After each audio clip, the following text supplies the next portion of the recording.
I think that we've got a lot of experience now in commercial mediation suggesting that it can work in very intractable disputes that otherwise would take a long time to settle, but they can be settled more quickly and very effectively, in fact, through mediation. And I think that in the main here, those settlements are superior to the kind that you might, for example, garner in a lawyer-led negotiation. In a typical out-of-court settlement, the day before trial is the traditional way that things were run here in the UK. And the mediation process itself lends itself to the parties having some form of reconciliation. Now, not always, and not all business disputes involve parties acting together in the future. It might be a one-off transaction, but certainly we know that it can lead to some form of relationship repairing between the parties, and even enhancing sometimes, and that can be incredibly useful in the business context.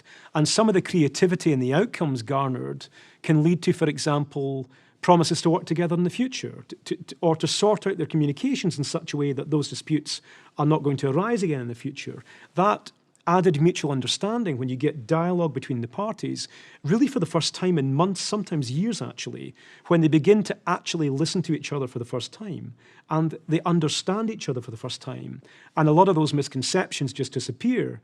They've all been propagated in the intervening period through lawyers' letters and threats and all the rest of it. But there's something magic can happen in commercial mediation sometimes. And that success is a real success in this sector for that reason.